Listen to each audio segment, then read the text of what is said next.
The night of the annual office party was nothing special, or so I thought.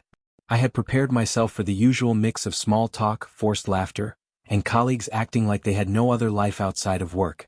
I wasn't excited, but Sarah, my wife, was. She always loved these events. And I tagged along because it was important to her. I remember her looking stunning that night. She wore a red dress that hugged her figure perfectly, catching every eye in the room. It wasn't just the color, though, it was how she carried herself, the way she moved. Every step was calculated, and I couldn't help but feel a bit of pride that she was mine. She looked like someone you would fall for over and over again. I was proud of us. We had been married for 5 years, and even though things weren't perfect, I thought we had a stable relationship. Every Saturday we had our pancake breakfasts, and on Sundays we went for long walks in the park. We had a routine, a rhythm. The kind that, in my mind, suggested a marriage that would last forever. That night, Sarah and I arrived at the hotel ballroom, the atmosphere buzzing with excitement. Velvet chairs lined the walls, and the music was just loud enough to make you feel like you could have a private conversation, even in a crowded room. Drinks flowed freely. People who barely acknowledged each other at work were suddenly laughing together, trading jokes like they were old friends. It was surreal, almost as if everyone was playing a part. We walked in and I remember thinking, this is it. This is the night we'll remember. But things took a turn I didn't see coming. Sarah immediately gravitated toward her co-workers from the marketing department. She spent most of the night talking to Brian, a tall, charming guy with a perfect smile. I had met him before, and I knew that he had this magnetic personality. He could talk to anyone, make them feel special. But I never thought much of it. Sarah always said he was harmless, just a guy who liked to flirt, nothing serious. Still, I couldn't help but notice the way they were laughing together, the way their conversation seemed to linger longer than necessary. I shrugged it off at first. She always told me not to worry, that Brian was just friendly, nothing more. But as the night wore on, I felt a shift in the air. It was subtle at first. A small change, like a slight crack in the foundation of something solid. I tried to ignore it, but my instincts kept nudging me. Around 9:50 p.m., Sarah leaned close to me, her lips brushing my ear. She whispered that she needed a moment to get some fresh air. Her words were soft, but there was something in her tone that made me uneasy. "Don't worry," she said. But I did. I told myself I was being paranoid. It was just a break. People did it all the time at these parties, stepping outside for a few minutes to get away from the noise. I took another sip of my whiskey and laughed along with some colleagues, pretending to enjoy myself. 5 minutes passed. Then 10. Then 15. My eyes scanned the ballroom, then the hallway near the restrooms. She wasn't there. I texted her, but there was no response. Panic started to settle in, creeping up my spine like a slow-moving storm. I walked around the hotel, checking every corner, asking the bartender if he had seen anyone in a red dress. But no one had seen her. Finally, after what felt like an eternity, she returned. She was disheveled. Her hair, which had been neatly curled when she left the house, was now messy. Her lipstick was gone, as if it had been wiped off in a hurry. The smell of cologne I didn't recognize lingered in the air around her. It wasn't mine. It was expensive, distinct. My heart skipped a beat as I took her in. She flashed me a wide smile, one that didn't reach her eyes. "Sorry," she said, sounding out of breath. I felt dizzy, stayed in the ladies' room for a bit. I wanted to question her, to demand answers. But I couldn't. Not there, not in front of everyone. She grabbed my hand a little too tightly, and I couldn't shake the feeling that something was wrong. Something deep inside me knew, even though I didn't want to admit it. The air between us had shifted, but I couldn't figure out why. We left the party shortly after. On the drive home, Sarah fell asleep in the passenger seat, or maybe she was pretending to. The weight of the evening settled heavily on my chest, and all I could do was focus on the road. But there was something missing. Her earrings. I couldn't help but notice they were gone. That night I couldn't sleep. My mind raced. Questions piled on top of questions. I tried to dismiss them, to tell myself I was overthinking, but deep down I knew something wasn't right. The next morning I left for work earlier than usual. I needed a distraction, something to take my mind off the nagging feeling that had settled inside me. The building was quiet when I arrived. I made coffee in the break room, hoping the caffeine would clear my head. That's when my phone buzzed. An email from HR. Subject: Unusual Access Event. Please review attached video. My pulse quickened. I opened the email, my fingers trembling. Inside was a security video from the night before. Timestamp 10:04 p.m. And there they were. Sarah in her red dress, walking into a storage room with Brian behind her. His hand was on her waist, guiding her inside. I froze. The video continued. At 10:36 p.m. they exited the room looking perfectly composed. Sarah smoothed her dress, while Brian bent down to tie his shoe. They laughed. Not the nervous, guilty kind of laughter. Just casual. Like it was nothing.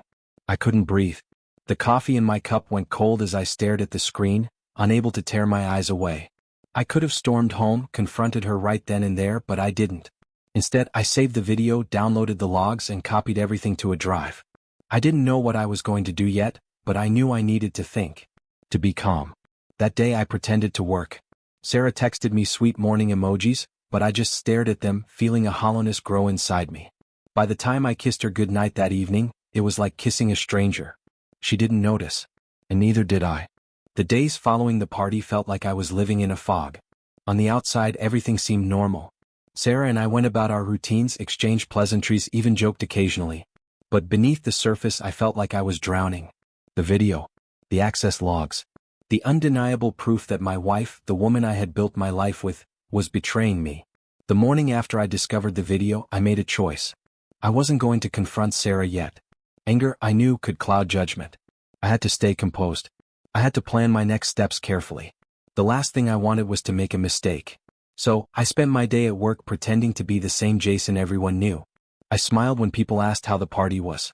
I joked about the endless supply of cocktails and how I should have probably stayed sober. But inside, every word felt hollow, like I was living in a role that didn't fit. I was a man walking through life in a suit of lies, and I hated it. That night, Sarah sent me a text with a picture of her coffee mug sitting on her desk at work. The caption had a heart emoji. She was trying so hard to act like nothing had changed, but I could feel the tension in the air whenever she was near me. I knew she was waiting for me to say something. But I didn't. I couldn't. Instead, I slipped into the office under the guise of answering some emails. I knew what I had to do. I needed more evidence. The footage, the logs, they were just the beginning.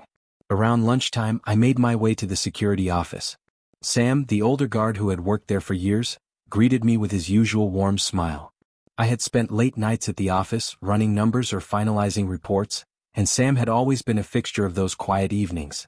He was an old soul, patient and kind, with a calm demeanor that made him someone I could trust. "Rough morning, Jason?" Sam asked, noticing the tension in my face. "Something's off," I replied, carefully choosing my words. "HR flagged a video from the party and I just want to check something. Can I look at the access logs?" He hesitated, glancing at the security cameras above his desk, then leaned in slightly, lowering his voice. "You know, cameras see everything. People think they don't, but they do." He gave me a knowing look. "I've seen things these last few months that I'd rather forget." I nodded, feeling a chill creep up my spine. Sam pulled up the records and left me alone with the monitor for a few minutes. The security system was simple enough. It tracked badge swipes, door entries and timestamps. I scrolled through the entries, hoping to find something, anything that would explain Sarah's sudden behavior. And then I found it. Megan's badge number appeared in the logs again and again. She'd entered that storage room multiple times, 3 weeks ago, a month ago, and once more on a Friday evening when she told me she was working late. Every single time, at the same hour, a perfect match with the video footage from the party. My stomach twisted, and it felt like someone had punched me in the gut. I wanted to scream, to shout, to confront her right there. But I didn't. I kept calm. I screenshot the entries and stored them on my phone. Sam returned after a few minutes and I thanked him, pretending everything was normal. My hands only started shaking when I left the security office. I stood in the stairwell for a moment, staring at the photos I'd just taken, the cold reality of what I had uncovered sinking in. That night I decided to make dinner. I lit candles on the table and cooked a meal like I used to back when things felt right. Sarah came home, smiling, looking happy to see me. "You cooked?" she asked, surprised. "What's the occasion?" I shrugged. "Just missed you," I said, though the words felt like a lie slipping out of my mouth. She seemed relieved, almost too relieved, like she had been preparing explanations I hadn't even asked for. We ate dinner and she talked. Work gossip, plans for the weekend, anything and everything to fill the silence. She asked about the party and I casually asked her about the restroom break. Her response was perfect, practiced. She repeated the same story she told me the night before, how she felt dizzy and needed to rest. There wasn't a flicker of hesitation, not a single moment of doubt in her eyes. It was like she had rehearsed this. After dinner, I excused myself to the office, pretending to catch up on emails. I heard Sarah's phone buzz on the kitchen counter, a soft ping that made my heart race. I couldn't resist. I glanced at the message preview. Yesterday was incredible. Same time next Thursday? The name was saved as unknown, no contact photo. But that message, I knew exactly what it meant. I wasn't angry. I wasn't even upset. I just felt numb. I walked back to the kitchen with a calm smile on my face.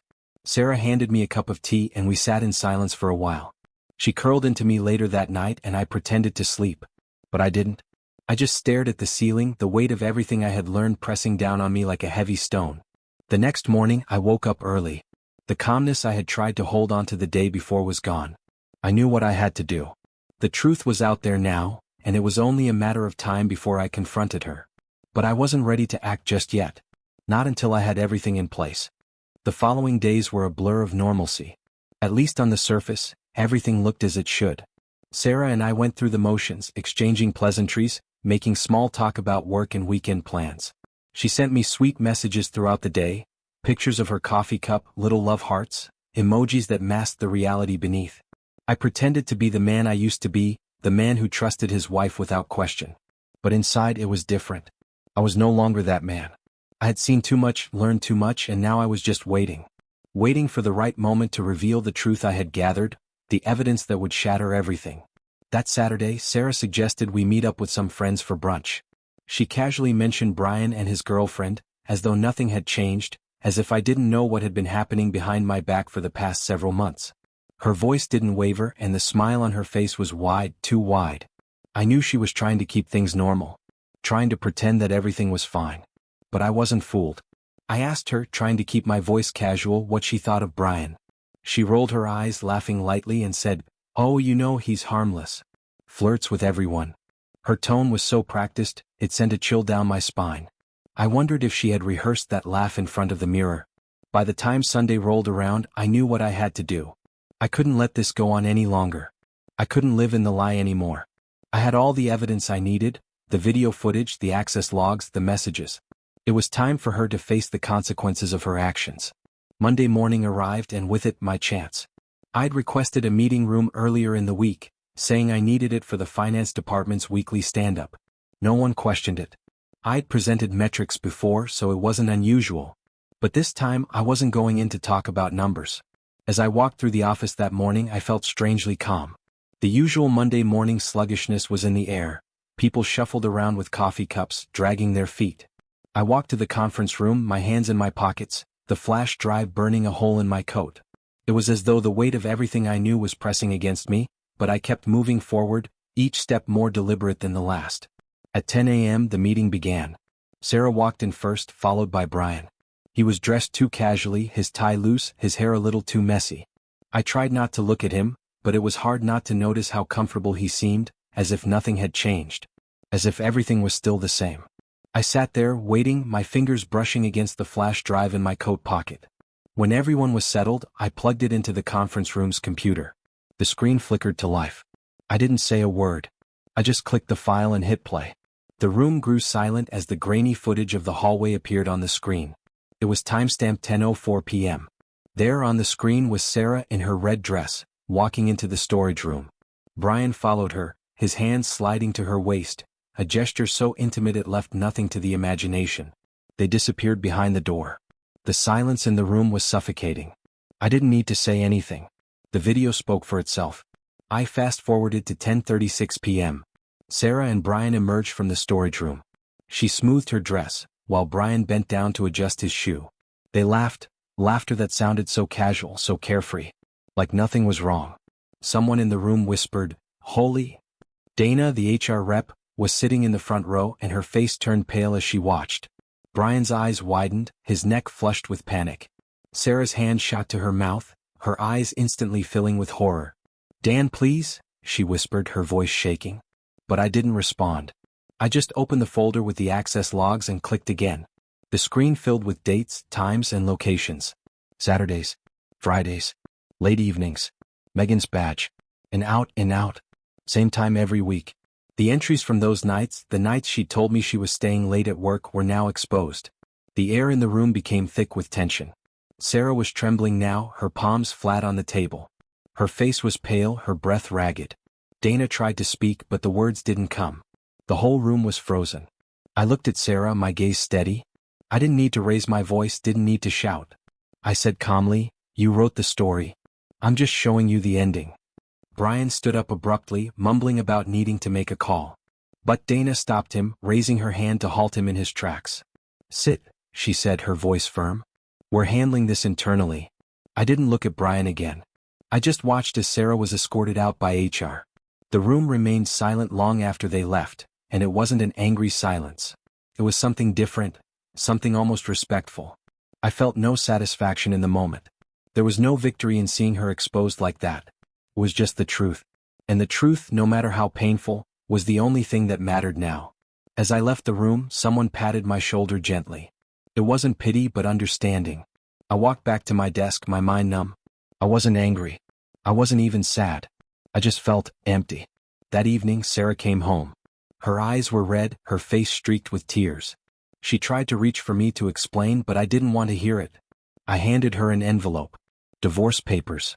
With all the evidence attached. She collapsed onto the floor, her sobs echoing through the house. But I didn't yell.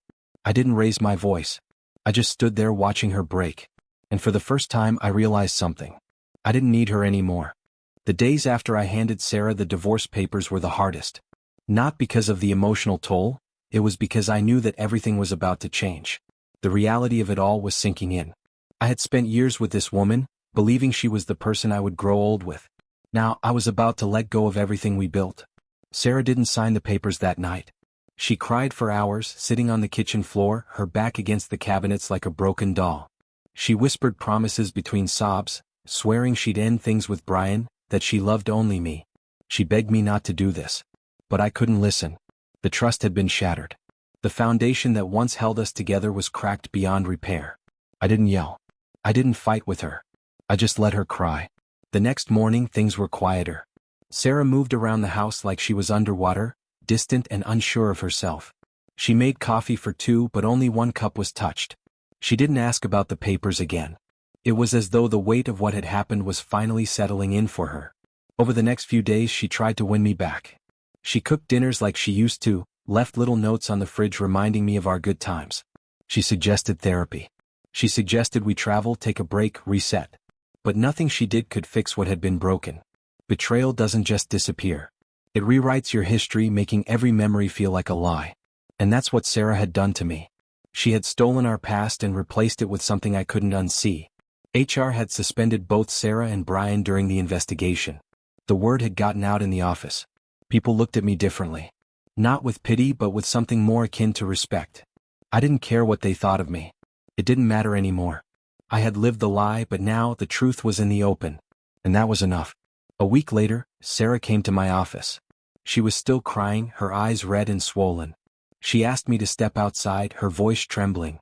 We stood near the parking lot, the cold wind cutting through the silence between us. She spoke first, her voice barely above a whisper. "Please, Jason," she begged. "I made a mistake. One mistake. Please don't leave me." Her words were desperate, but they didn't move me. I had heard all the promises, all the pleas. It was too late. One mistake. No, it wasn't just one mistake. It was months of lies, of betrayal. Of someone I thought I knew but now realized I never really did.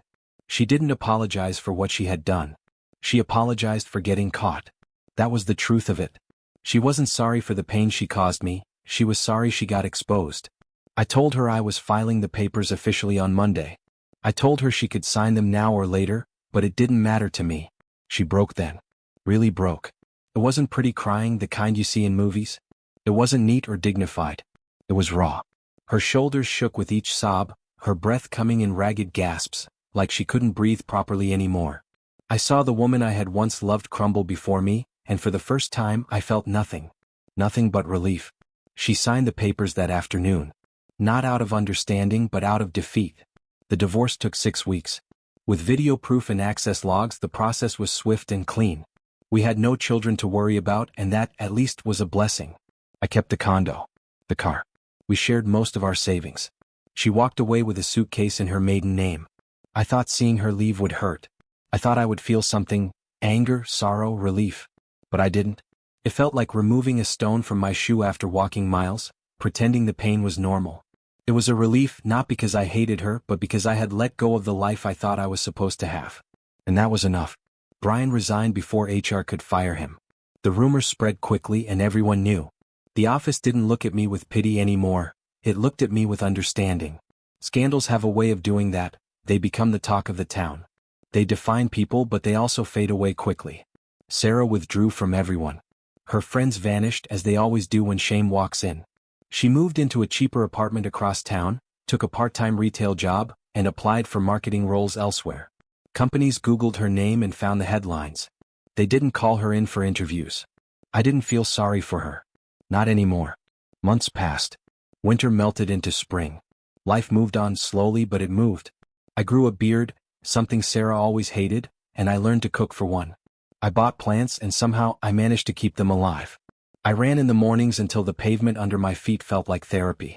Some nights, loneliness pressed against my ribs, but it wasn't the kind of loneliness I had felt before. This was clean. This was the kind of loneliness you get when you've faced the truth and accepted it. The kind that makes you realize you're stronger than you ever thought possible. And then, one Saturday afternoon, 7 months after the office party, I went to a grocery store near my new place. I grabbed some apples, bread, and coffee beans, just a normal list for a normal man rebuilding his life quietly. I was standing in line at the register when I heard a familiar voice behind the counter. "Price override on aisle 4, she said. I looked up and there she was, Sarah. Her hair was shorter. Her skin was paler and there were dark circles under her eyes. It was like she hadn't slept in months. She didn't recognize me at first, but when I placed my items on the conveyor belt, her eyes widened. Her breath caught in her throat. She opened her mouth, maybe to apologize or maybe to say something else, but no words came. I didn't need her to say anything. I nodded politely like you do to a stranger who's just doing their job. When she scanned my items, her hands shook. But I didn't care. I wasn't angry. I wasn't sad. I was just empty. I thanked her, took my bags and walked away. I never looked back. Outside, the sun was warm and for the first time in months I realized something. I wasn't hurting anymore. I didn't feel pain, not the kind I had felt when I first found out. Pain fades when you stop feeding it. And for the first time in a long time I was finally free. It's strange how life works. One moment, everything can be turned upside down in the blink of an eye, and the next you find yourself standing in the rubble, realizing that you have the power to rebuild. That's what I felt like after seeing Sarah in the grocery store. I had spent months running through every possible scenario in my head, replaying the events of the past year over and over, trying to make sense of what had happened. But when I walked away from her that afternoon, I knew something deep inside me had shifted. I was done looking back. The months following the divorce felt like a slow process of rediscovery. There were days I still thought about Sarah, about the person I thought I knew. There were nights when loneliness crept in, and I wondered if I would ever truly heal. But I kept moving forward. I threw myself into my work. At first, it was just a way to keep busy, to stop myself from thinking too much. But over time it became more than that. I started to excel in ways I hadn't before. The clarity I had gained from letting go of everything that had weighed me down allowed me to focus like I never had.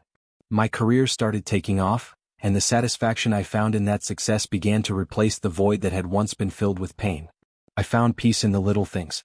I began to enjoy being alone, really alone. I didn't need anyone else to fill the silence.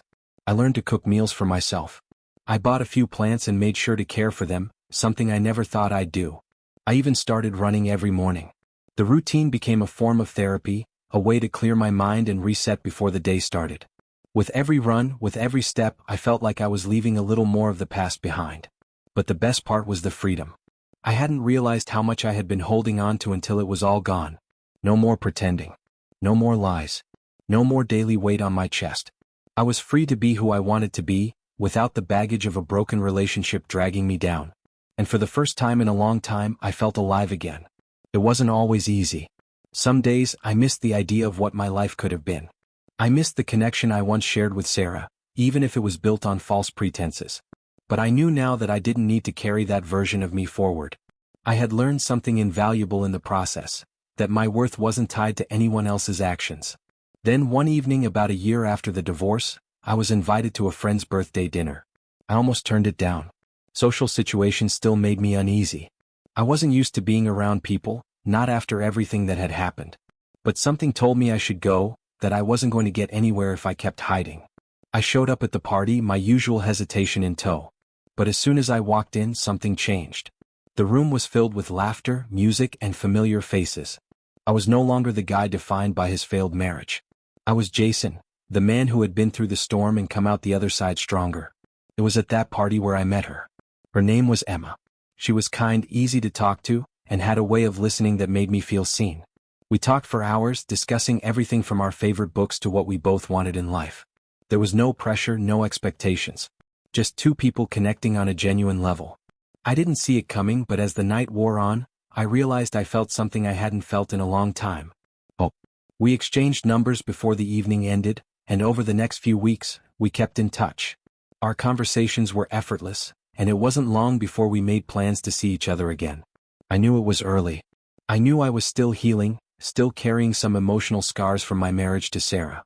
But Emma didn't rush me. She understood when I needed space, and she was there when I needed someone to talk to. She didn't try to fix me. She just accepted me for who I was. The more I got to know her, the more I realized that maybe, just maybe, I wasn't broken beyond repair.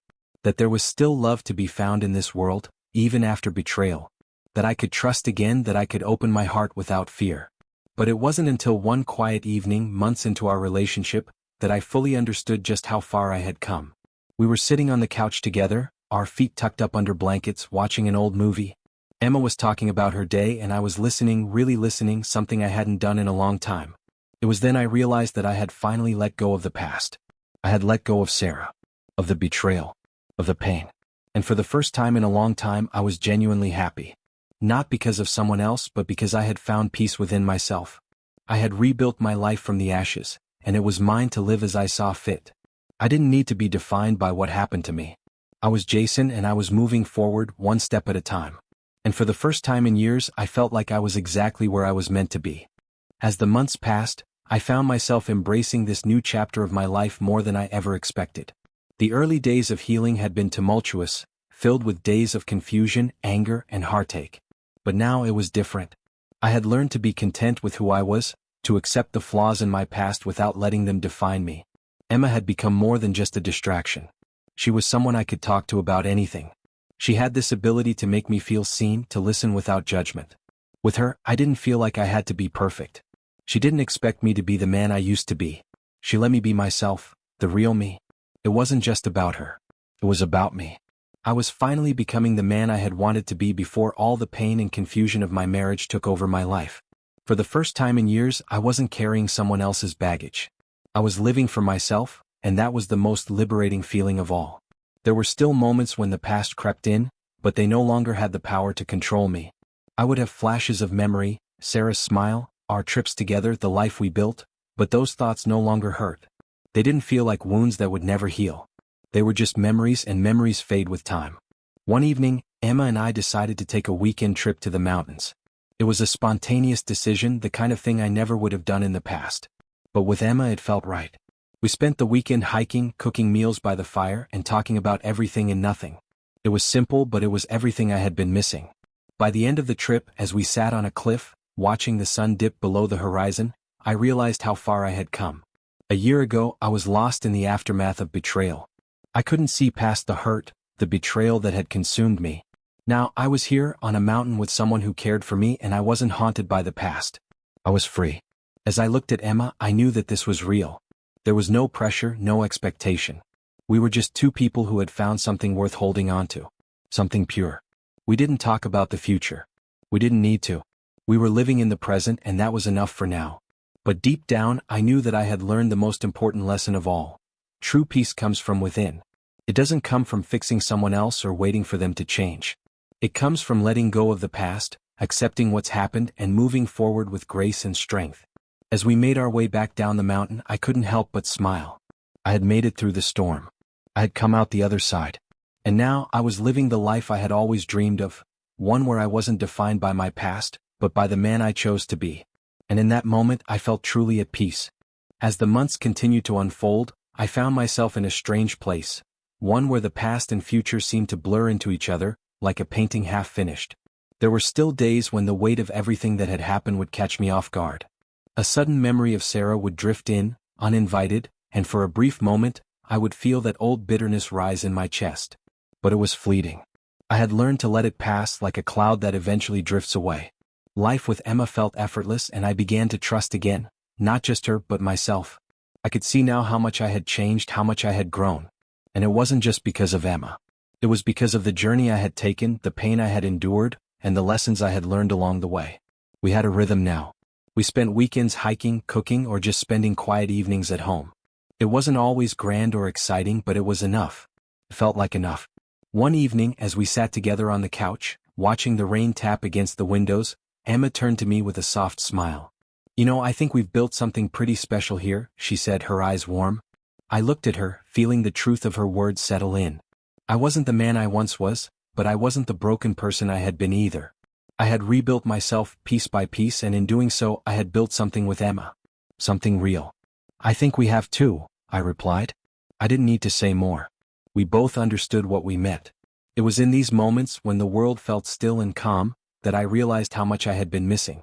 I had spent so many years chasing the illusion of stability, the false sense of security that came from a relationship that was built on lies. But now I was grounded. I was with someone who valued honesty, who loved me for who I truly was, not for the version of me I had tried to be for someone else. Things weren't perfect and I didn't expect them to be. But they were real. One afternoon, a few weeks later, as I sat at my desk at work, I received a notification. It was an email from HR. The subject line was simple: Employee Records Update. I hesitated for a moment, wondering why they were reaching out to me. Opening the email, I saw the familiar name at the top: Sarah. The email was a simple update. Sarah had officially left the company. She had resigned a few weeks ago, and the message was just a formality to inform the team. It was strange reading her name after all this time. But there was no anger, no bitterness, not even a sense of resentment. Just a quiet, detached acknowledgement of the past. I thought about it for a moment, reflecting on everything that had happened. I realized I wasn't angry anymore. The pain was gone. And with it, so was the need for revenge, for closure that I had once so desperately sought. What I had now was more valuable than anything Sarah or anyone else could give me: peace. And I had earned it. That evening, after dinner with Emma, we went for a walk through the park. The sky was clear, the air crisp, and we strolled slowly, hand in hand. We didn't need to speak. The silence between us was comfortable, filled with the quiet understanding that we had found something worth holding on to. It wasn't always easy, but it was real.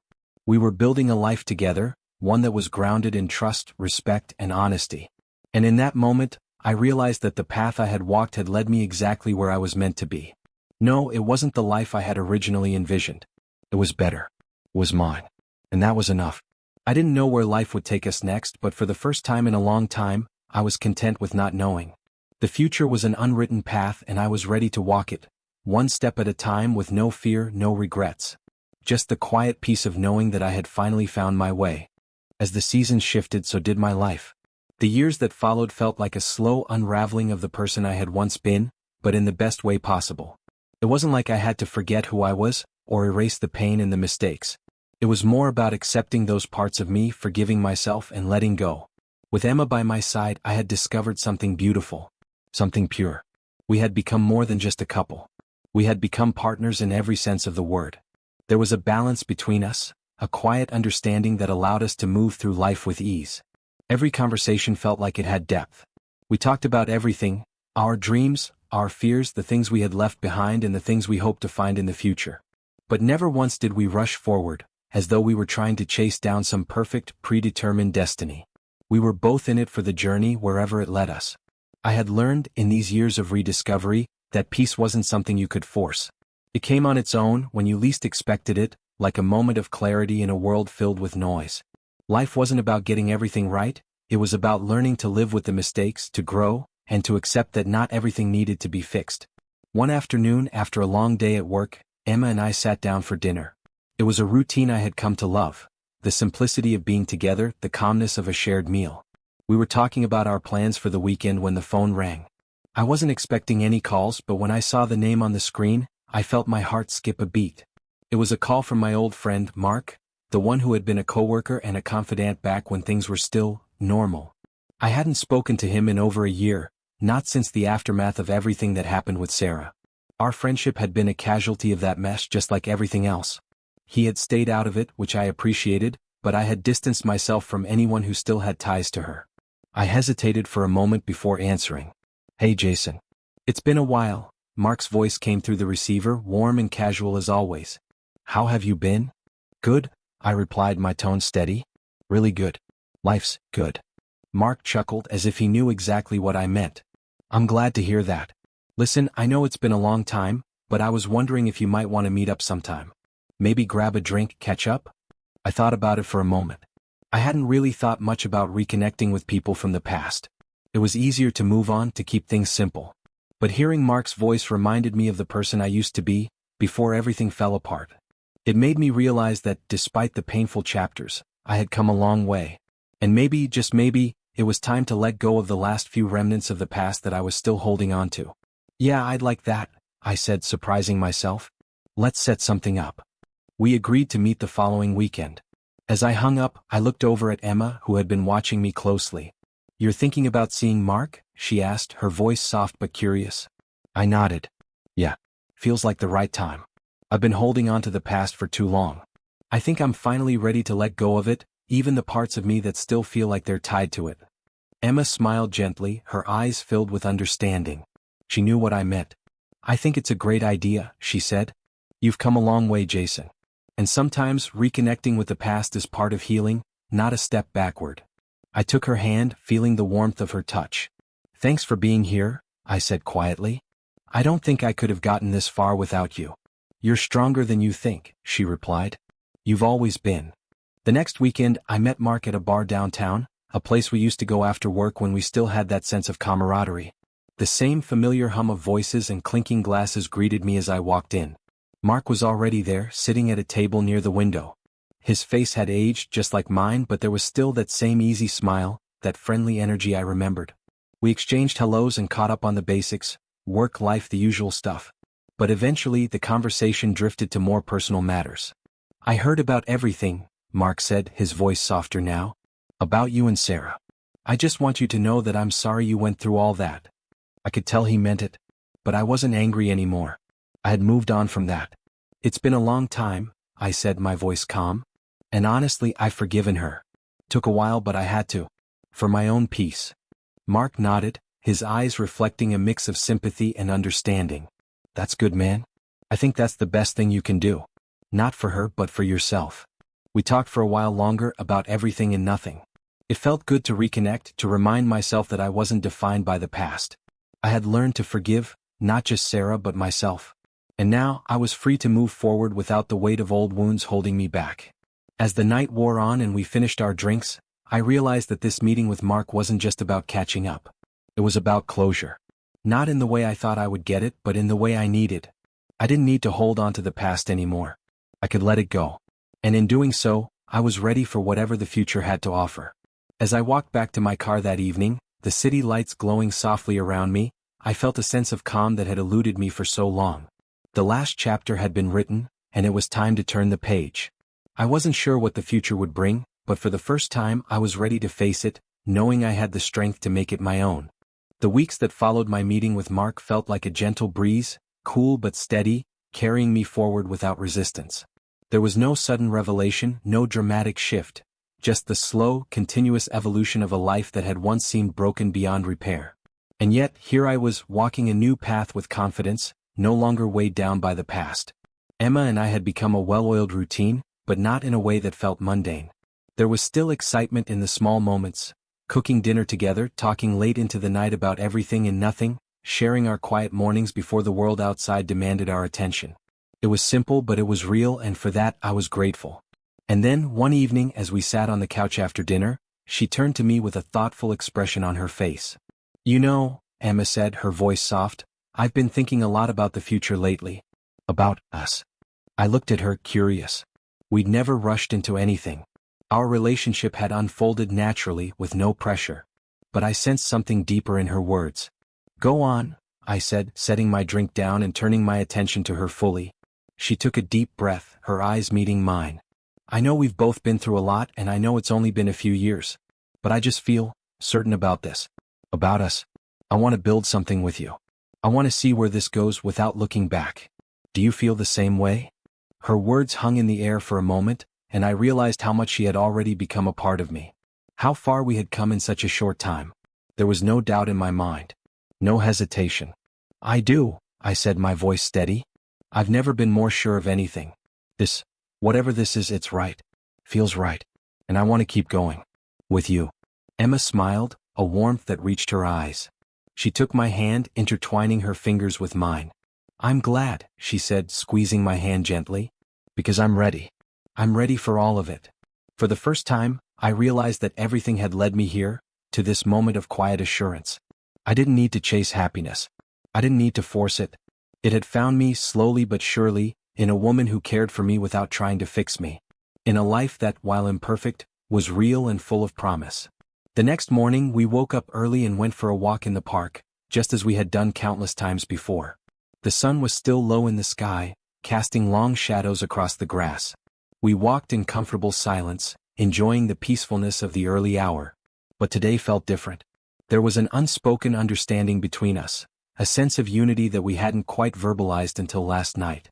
We didn't know what the future held, and we didn't need to. All we needed was to keep moving forward, hand in hand, knowing that whatever came next we would face it together. The weight of the past had been lifted. The fear of the unknown was no longer paralyzing. We were building something of our own, brick by brick, with no timelines or expectations. Just trust. Just love. And for the first time in a long time, it felt like enough. As we continued our walk, the path ahead of us seemed clearer. The past was behind me, but it didn't haunt me anymore. It had shaped who I was, but it no longer defined me. I had become the man I was meant to be, not because of anyone else's actions, but because I had chosen to heal, to move forward, and to embrace the future with open arms. And in that quiet moment as we walked together, I knew one thing for sure. I had found peace, not in a perfect life, but in the acceptance of imperfection.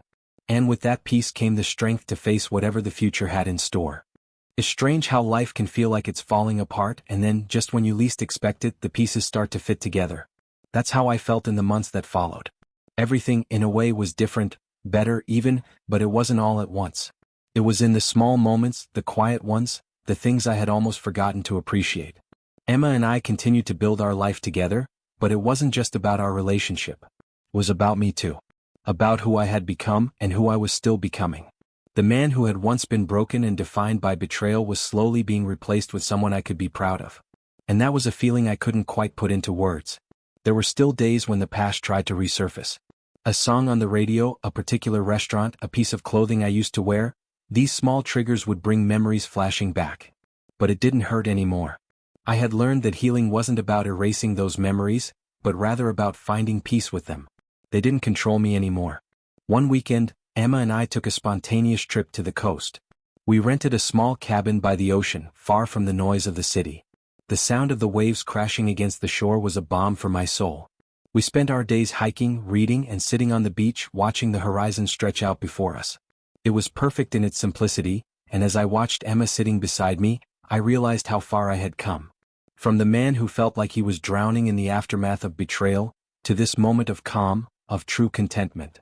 One evening, as the sun dipped below the horizon, casting the sky in shades of orange and purple, Emma turned to me with a question I hadn't expected. "Jason," she began, her voice quiet but full of meaning, "do you ever think about the future? About us? Where we're going from here?" I smiled, the warmth of the moment wrapping around me like a blanket. "I think about it," I said, "but not in the way I used to. Before, it was always about plans and expectations. Now, I just know that whatever happens, we'll figure it out. We'll face it together. And I'm okay with that." Emma's eyes softened, and she reached out to hold my hand. "That's all I need to hear." I squeezed her hand gently. "It's the truth. All I've ever needed is right here with you." For the first time in a long time, I felt a sense of certainty. Not in the grand, all-encompassing way I had once thought I needed to plan every detail of my life, but in the quiet, steady confidence that I could trust myself, and the people I chose to share my life with, to navigate whatever came next. It was a peace that came not from control but from acceptance. From knowing that life would always have its challenges, but that I was strong enough to face them. Together with Emma, I felt like I could take on anything. As we walked back to the cabin that evening, the world around us seemed to quiet down.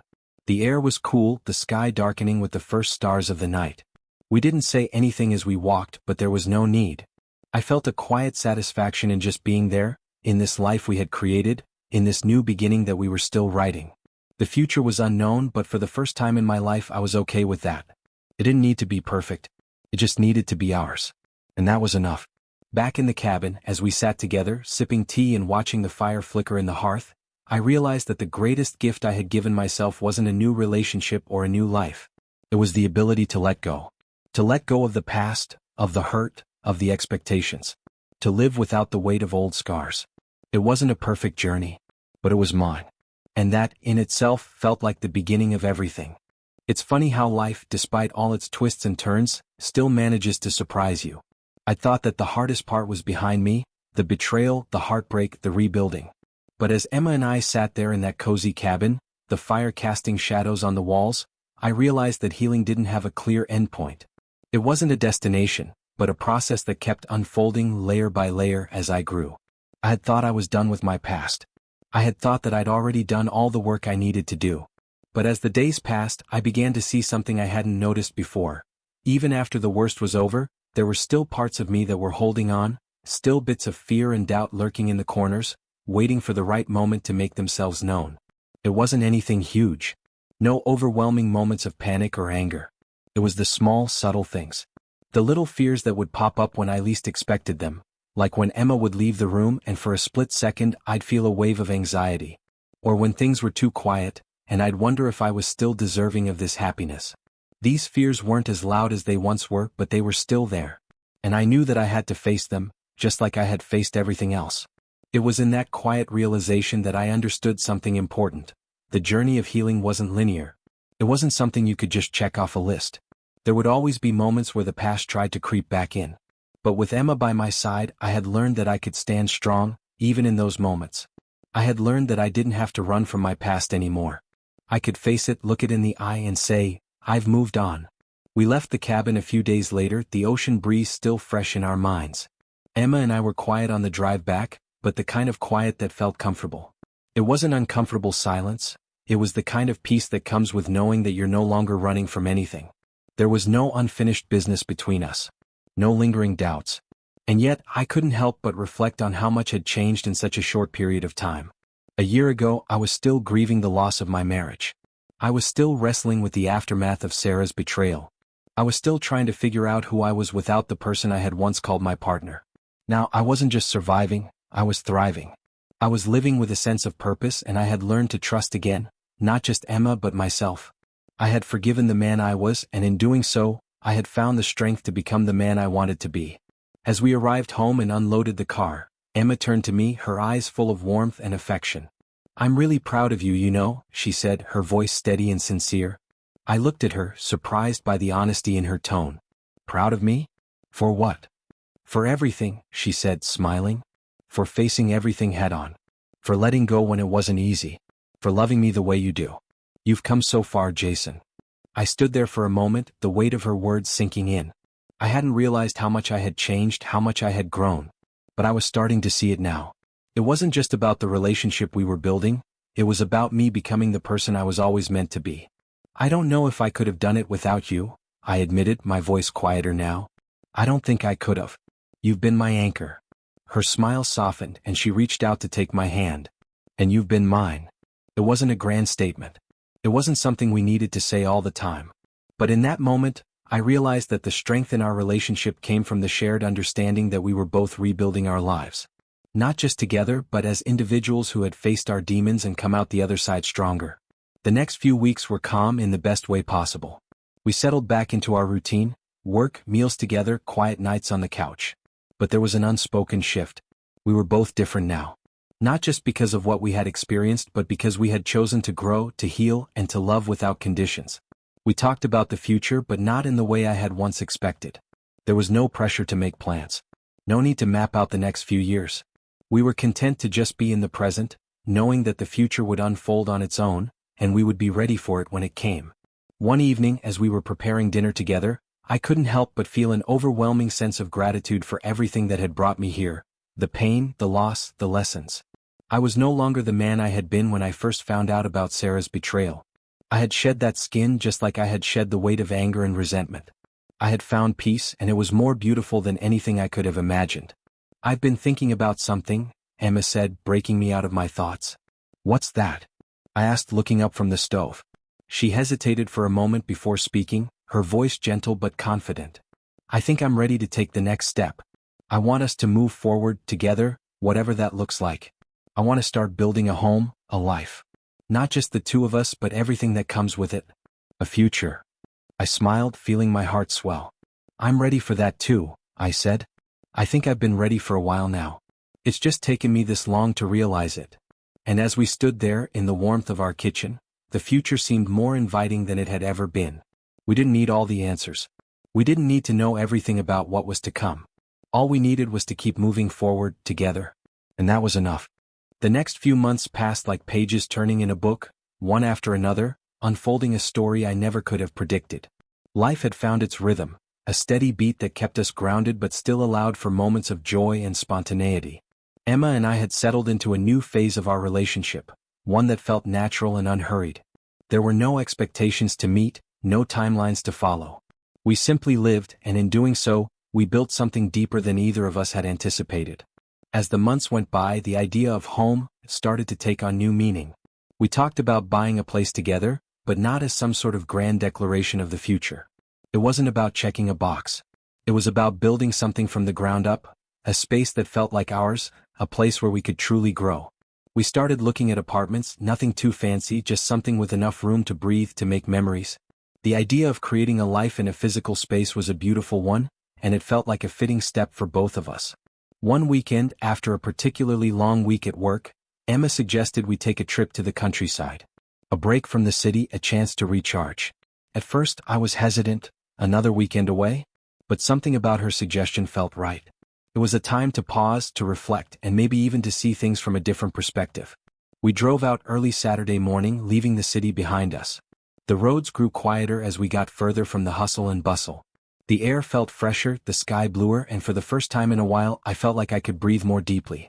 The landscape was vast and open, just like the future that had once seemed so uncertain but now appeared full of possibility. By the time we reached the small bed and breakfast we had booked, the sun was starting to set. We were greeted by the warmth of the owners, a kind couple who had run the place for years. Their home felt like a reflection of the life they had built, simple, cozy, and full of stories. It was the kind of place that made you feel like you could let your guard down, like you could rest and just be. That night, after dinner, Emma and I sat outside on the porch, watching the stars twinkle overhead. There was a calmness in the air that I hadn't felt in a long time, a quiet peace that was different from the life I had lived before. It wasn't the kind of peace that came from avoidance or escape. It was the kind that comes when you're finally able to be comfortable with where you are, with who you are. I turned to Emma, who was sitting beside me, her eyes looking out toward the horizon. "You know," I said, my voice low but steady, "I never thought I'd get here. Not this way. Not after everything that happened with Sarah. I didn't think I'd ever feel this settled. But here I am." She turned to face me, her expression soft. "I think you've always had this in you," she said. "You just needed to give yourself the chance to see it." I smiled, the weight of her words sinking in. "Maybe. But I couldn't have done it without you. You've made me believe that happiness isn't something that happens to you. It's something you can create. And I'm grateful for that." Emma reached for my hand and held it, her fingers interlacing with mine. "We've created it together," she said quietly. And in that moment I realized that she was right. Happiness wasn't some far-off destination I was always trying to reach. It was built from the foundation of small moments, shared experiences, and a willingness to move forward, even when the past tried to pull you back. Emma and I had created something real, something meaningful, and in doing so I had found peace, not just with her but with myself. The rest of the weekend was spent exploring the countryside.